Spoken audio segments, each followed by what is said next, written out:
Hello, everyone, and welcome to Leadership Evolution. And I hope that you are evolving as a leader and getting better and developing your skills and growing into your potential. And we're in the middle of a series right now where we're talking about how to develop yourself.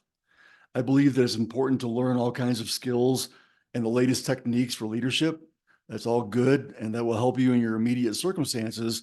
But if you want to lead for a lifetime and do it from your center, then you've got to work on yourself first. And so we're talking about how you can develop yourself into your fullest potential as a leader, bringing your unique contribution to the world. And that's what I want for you. This world doesn't need a bunch of copycats. This world needs you and your unique contribution to the business world, to the community, to politics, to wherever it is that you decide that you want to spend your time. So as you continue to work on yourself, forging yourself into someone who can not only lead others, but who can do it for a lifetime, you're going to need to be self-aware.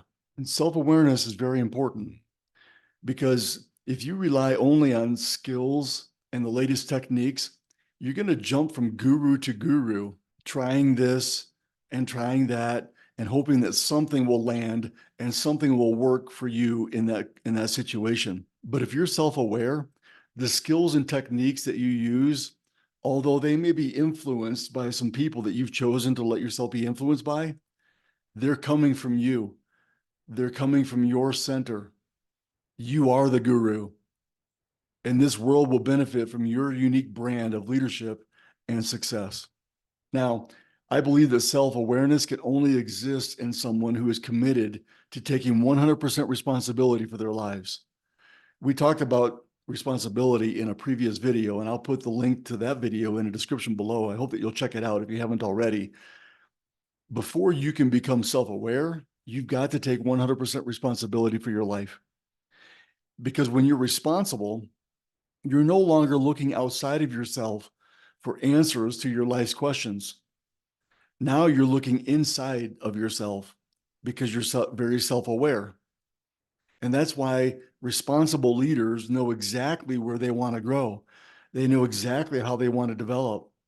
They know exactly what areas of their lives that they would love to see get better because they're taking responsibility for their own leadership. Now, I believe that if you're not self-aware, then you're blind. You are unconsciously reacting to your feelings and emotions, to your beliefs and biases, to external influences like what someone else says to you, or to a situation that doesn't go your way. Have you ever caught yourself saying, I don't know what came over me? I can't believe I said that. Before I even knew what I was doing, I did that. I wish I hadn't said that. If you've caught yourself in any of those situations, it's because in those exact circumstances, there was something going on inside of you that you were not aware of. Self-awareness could have saved you from the trouble. So let me ask you, are you self-aware? Let me give you a 3-question quiz. Here are 3 questions to ask yourself so that you can know whether or not you're self-aware. Number 1, right now in this moment, can you name where you need to grow and get better as a person or as a leader? If the answer doesn't come like almost instantaneous, then you haven't thought about it and you're not self-aware. Question number 2, can you say right now in this moment, can you say what you're feeling and where in your body you're feeling it? Question number 3, that thing that you're so sure that you're right about, could you right now let that go?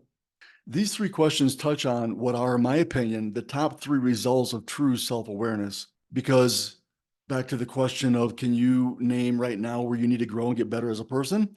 You always have room to grow and develop as a person. Consciously blind people are very quick to know where other people need to grow and where other people need to get better and develop. But when you ask them how they want to get better, their faces kind of go blank with confusion. I never really thought about that. You see, self-awareness causes you to be clear about areas that you want to develop for yourself. Back to question number 2, where I asked you, could you name right now what you're feeling and where you're feeling it in your body? Feelings and emotions always come before clarity and empowerment. We are biologically wired to feel and to sense first, because back in the day, our survival depended on it. Sense first, think second. Sense danger, react to it. The problem is, however, that in these days, we don't need sharp senses and feelings in order to survive. So we think first, and we are practiced at ignoring the very real feelings of fear, anger, sadness that are kind of running in the background of our psyches. But friends, your biology hasn't caught up with today's drama. Your body still sends powerful signals in the form of feelings and emotions. When you notice them, they pass. When you pay attention to your feelings, you'll gain clarity and empowerment afterwards. Self-awareness allows you to notice emotions when they arise. The third question that I asked you is that thing that you're so sure that you're right about, could you let that go? If you are self-aware, you also know that your beliefs and your opinions do not hold you, you hold them. And if you hold them, you can challenge them, you can drop them. You don't have to believe them.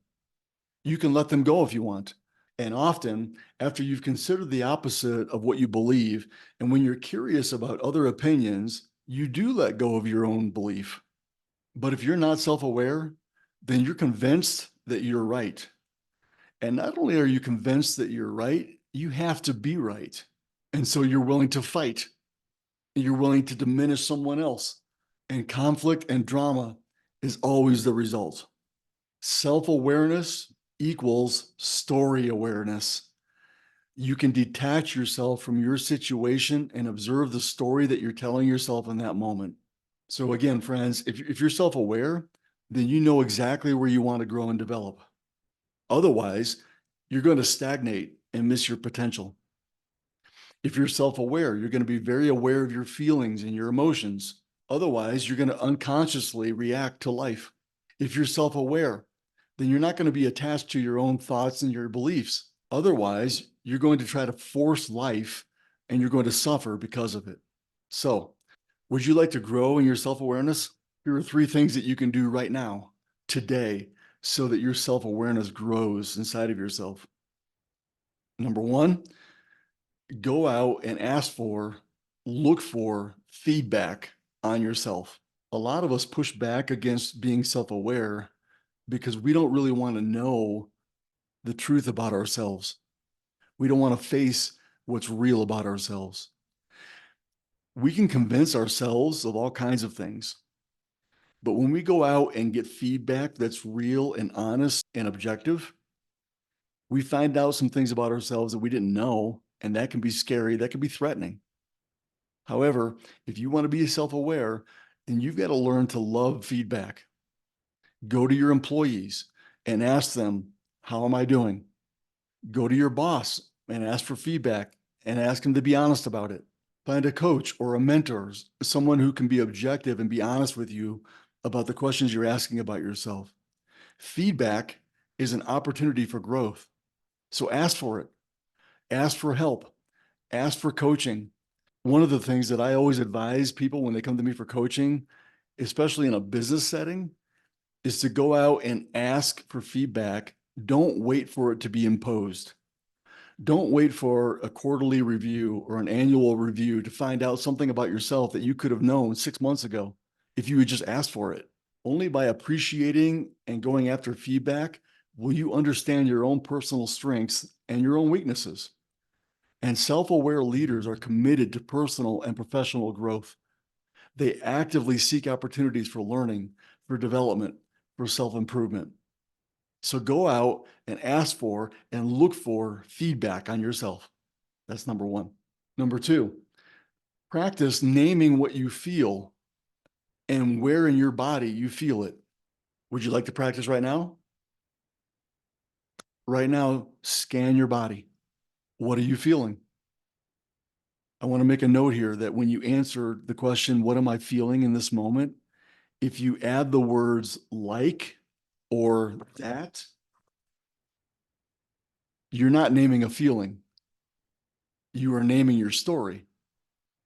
For example, if you scan your body right now and you notice that you're irritated, for example, which means you're angry, and you say, I feel like my boss is out to get me, then you're describing your story. If you say, I feel that my daughter hates me, that's a story that you've told yourself. The real answer to the question, what are you feeling, does not contain the words like or that. So, what are you feeling? I feel sad. I feel excited. I feel hopeful. Those are all very good answers because they don't contain the word like or that. Now, exactly where in your body are you feeling this? For example, I feel nervous in the pit of my stomach. I feel happiness and a tingly sensation all over my body. So name what you're feeling and name where in your body you're feeling it. And when you can name what you're feeling and where in your body you're feeling it, then you're ready for the wisdom that those feelings can bring. Then and only then can you be clear about the situation at hand. And then and only then can you be creative about how to handle the situation. Your body is wired to feel your feelings first and then have clarity and empowerment afterwards. A lot of us look for clarity and empowerment. We're not aware of our feelings. And so we're reacting instead of acting, and we don't even know it. So if you want to be self-aware, learn to name your feeling and where in your body you're feeling it. Number 3, if you want to develop self-awareness for your life, then explore the opposite. Now, I got this concept from a book called The 15 Commitments for Conscious Leadership, and I'll post a link to where you can get this book in the description below. I highly recommend that you purchase this book if you want to develop self-awareness in your life. So let's talk about exploring the opposite. Your brain will try to make sense of any situation you encounter, giving a logical answer to why something is happening. Now, you need to understand that your logic is entirely based on your experiences, your biases, and your need for survival. If you can make sense of why something is happening, then you'll either be able to avoid it or repeat it in the future. And so your brain naturally wants to make sense of a situation. For example, when I worked as a manager at a very large company, my boss would sometimes tell me that I had to work the weekend. Being told that I had to work the weekend is what happened. The story that I told myself was that my boss wanted me to work the weekend because I was being punished for not meeting his expectations throughout the week. This is a story that I told myself in order to make sense of a situation that I really didn't appreciate. Now, you tell yourself stories all the time. Why you can't seem to get ahead, why your spouse doesn't get you, why your neighbor's dog poops in your yard, why your dad has cancer, why your candidate lost the election. The reasons that you put to a situation are the story that you're telling yourself. And your story is just a prop. It's a kind of scaffolding that you're using to climb up and paint the walls of your life because you see what you want to see. You see what you choose to see. And you can't see the world differently unless you're willing to change the story that you believe in. And this is called exploring the opposite. So, what happened? In my case, my boss told me to work overtime. Why did it happen? I'm telling myself that he's punishing me because I didn't meet his expectations throughout the week. This is my story. Are you 100% certain that that's why it happened? Can I be 100% certain that my boss was punishing me because I didn't meet his expectations? That's certainly a possibility, but there are other possibilities. So no, I can't be 100% certain. Is it in any way possible that there are other reasons that this thing happened? What might those reasons be? Can you allow yourself to accept one or more of those alternatives? So back to my story, my example, where my boss told me I had to work weekends, and I convinced myself that it was punitive. My story was that he was punishing me for not meeting his expectations. Was I 100% sure of that? No. Are there any other possibilities? Well, if I think about it, maybe he believed in me so much that he wanted me to gain the experience. Maybe the weekend work was important and he only trusted me to do it. And there are probably a few other stories if I really thought about it. The question, though, is can I allow myself to accept that my story is just a story? Friends, you can change your story, your belief, or your opinion by being willing to explore the opposite. But you've got to be self aware in order to understand that what you're telling yourself is just a story. So these are three ways that you can develop self awareness in your life: gain feedback and look for it, practice naming what you feel and where in your body you feel it, and practice exploring the opposite of the story that you've convinced yourself is true. When you do that, you'll develop self awareness and you'll find out that you're becoming more genuine, more true to who you really are. And you will also create trust and credibility in your followers because they will sense that you're being real. And that's what people want to follow. Self awareness is one of the cornerstones for leadership, in my opinion. I hope this video has been helpful to you. What do you think? Do you have any comments or questions that you might ask? I hope that you'll put those in the comment section below. I promise that if you ask a question, I will answer it as soon as I notice it. I will comment on your comment as soon as I notice it. And I hope that this video has held value for you. And if it has, would you please hit the like button? Do it like right now. 3, 2, 1, hit it. I would definitely appreciate that. Also, subscribe to the channel Leadership Evolution if you want to be made aware of content like this whenever it comes out. In the meantime, keep evolving, and I'll see you in the next video.